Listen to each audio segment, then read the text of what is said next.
Hello there, BookTube. My name is Daniel. Welcome back to my channel, Guilty Feet. When the days they seem to fall through you, you just let them go.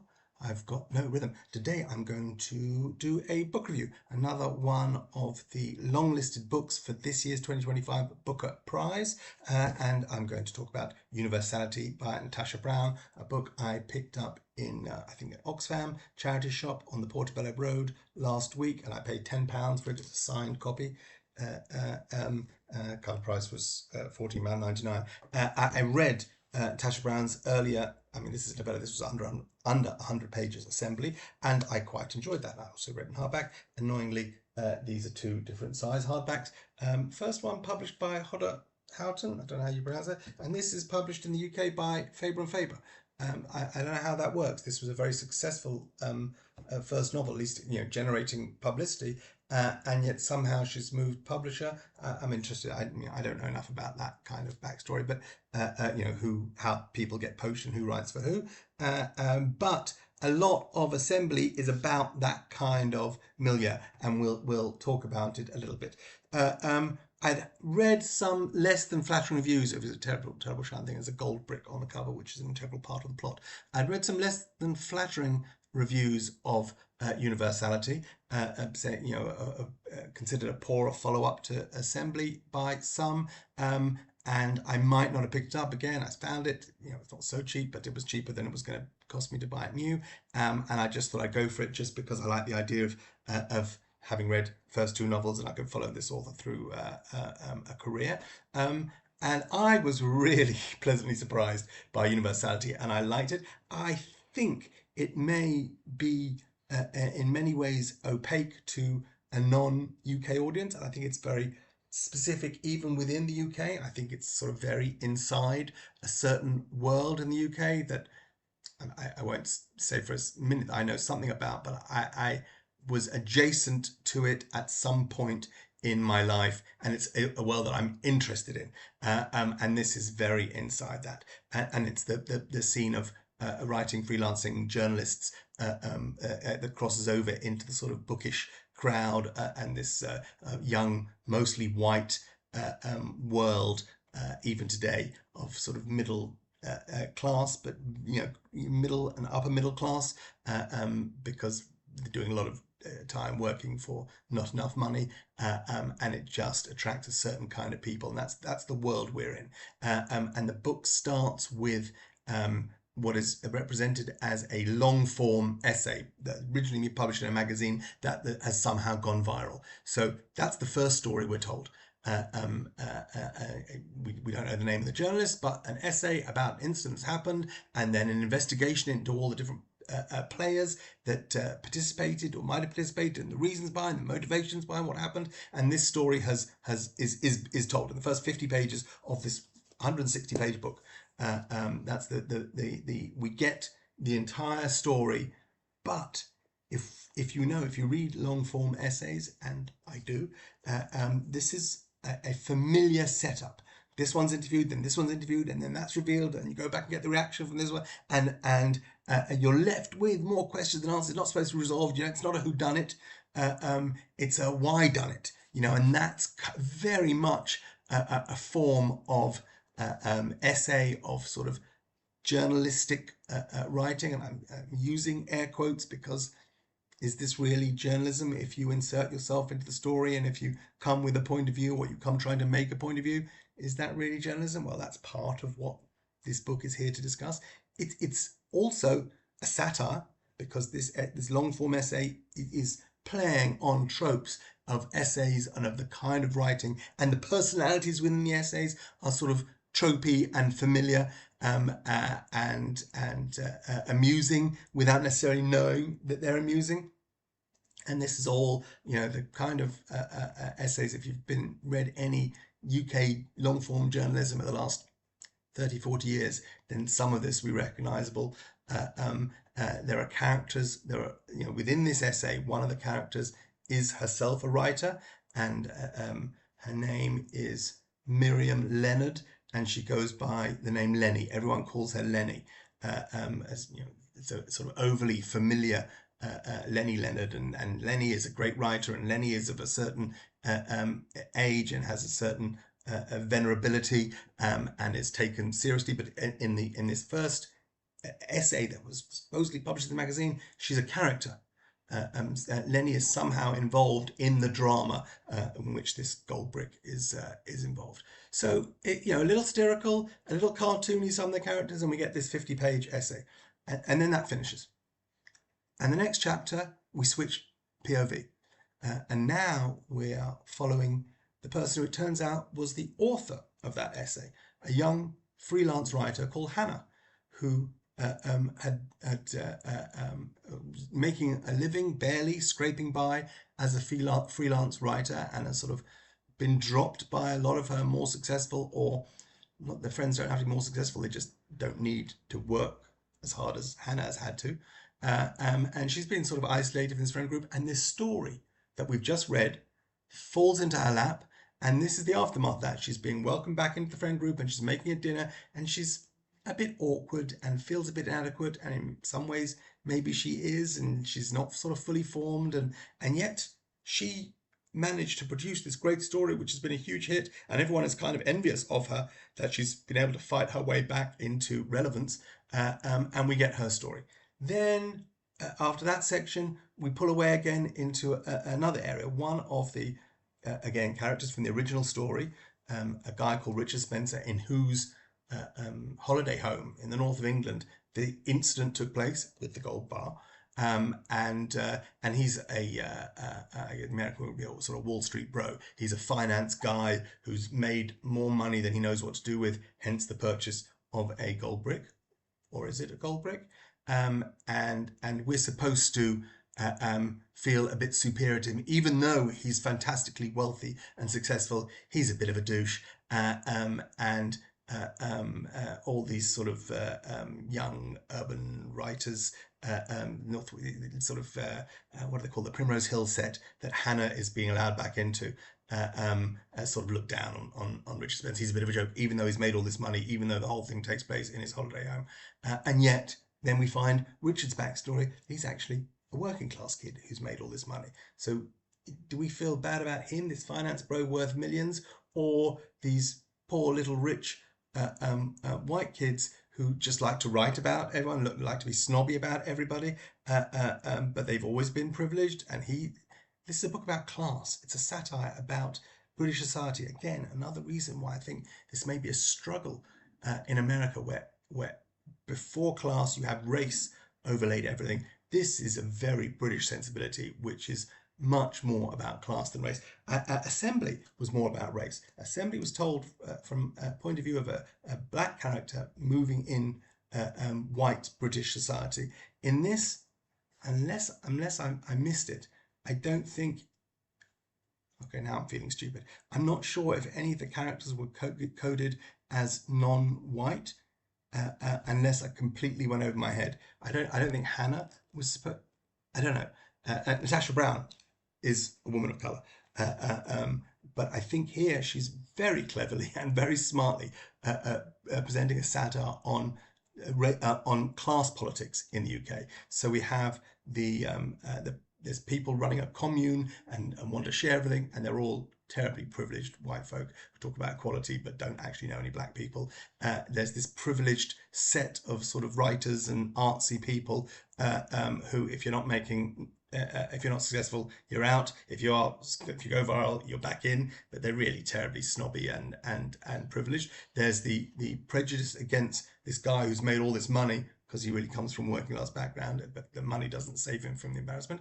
And then we come back to, after all those things, we come back to the point of view of Lenny, this person who's presented as a writer, as part of the story in that first story, and we find out Lenny's story.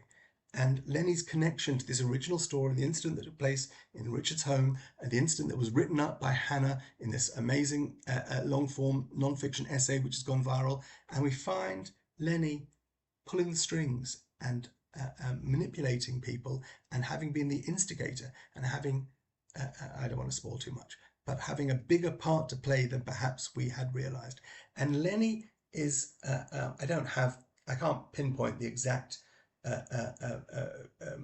English women writers of whom she is an amalgam, but that she's a recognizable character, a woman of a certain number of years who's been doing this job for a number of years, and is kind of jaded and tired, and she's making a name these days by being a little reactionary and move to the right. I guess the main one I think is what's her name? The hold on one second, I'm going to tell you her name. Oh, I stopped instead of pausing. Anyway, yeah, no, the woman I'm thinking of is Julie Burchell, who, and there's parts of Lenny that Julie Burchell was started the NME and was a sort of enfant terrible of the British, and then sort of went. Well, she was always a bit off a trolley, but she went veered towards the right and was kind of ostracized by, but at one point, very highly paid columnist. Later on, sort of a laughing stock, and had a success as writing YA novels, and was always a little bit outrageous, and had a noteworthy personal life as well, and as became a caricature in many ways. So part of Julie Burchell here in this character Lenny, also part Joan Didion, somebody who's been there, been around, and is finding ways to stay relevant through her writing, because that's her tool. That's what she has to offer. So we finish up with Lenny, point of view of Lenny, and at a writers' festival, and then the very last section is Lenny being confronted by one of Hannah's friends, someone who was at Hannah's dinner party in that second section, and he thinks he's going to smugly get one over and skewer the old guard. So this is a young writer interviewing an established writer, Lenny, and he thinks he's going to get one over on Lenny. And again, I won't spoil the ending. Now, that's a lot more plot I've given you than I would often do in a book review. But I just thought it was super, and I understand why not everyone's getting it, but it's not a perfect novel, but it was a fun romp. This is absolutely, no one is safe. Everyone, left and right, is getting skewered. Everybody who participates in the class system, from those that did oppresses to those doing the oppression, is skewered. This is rich satire, and I really enjoyed it. I've got a few books here that I want to point to that I think inform this. So University by Natasha Brown, for me, I'm hesitant about recommending it because I think there are parts of it that are just going to go over people's heads. A lot of inside stuff here. So, for example, Martin shows up at Hannah's dinner party, and he's a sort of young writer at this progressive magazine which no one buys and no one reads, but just working for it gives him a certain kind of cachet. And the author, through Hannah's voice, makes some comment about Martin, how he wants to be like the other Martin. And he used to walk around with a copy of The War Against Cliché in his back pocket.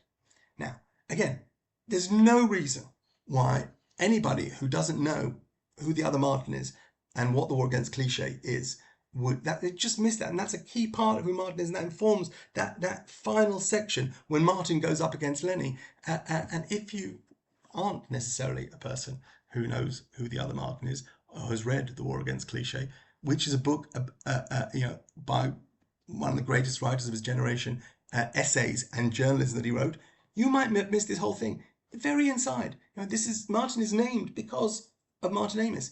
The War Against Cliché, a book I happen to have read because I like that kind of thing, is actually name checked as a personality point.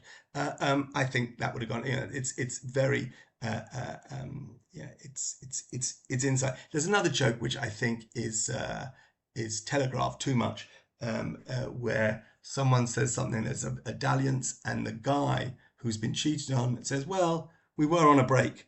And again, anyone the age of 20 to 50 should understand that modern pop culture reference. And she undercuts it by saying, he even did it with a David Schwimmer accent, which, okay, it's, maybe if it said Ross Geller instead of David Schwimmer, it's like, I don't think it works. So I don't think the writing always necessarily works. Sometimes it's opaque, sometimes it's a bit clumsy, but the satire is great. Some other books of essays, journalistic essays, which I think that first section of Universality is satirizing. and these are all great, by the way. David Foster Wallace's A Supposedly Fun Thing I'll Never Do Again, the book title for which Greg's booktube channel, Supposedly Fun, and he claims never to have read this, which is a shame because it's amazing. These are a book of essays. One of the hills that I will die on is that Foster Wallace's essays are better than his fiction. This is tremendous. This is a book, I think, that showed up in the New York Times list of top 100 books. Either whatever. I think this was somewhere in the discussion. Pulphead by John Jeremiah Sullivan, which was a book of essays previously published in magazines, exactly the kind of long form sort of person, that somehow the author is involved in these, but they're essays. This is brilliant and deservedly picked as one of the top books of the 21st century. I read this back in 2012. I still remember many of these essays and what happened and the weird story behind them, and brilliant. If you like essays, if you like journalistic writing, if you like that long form, Pulphead, highly recommend.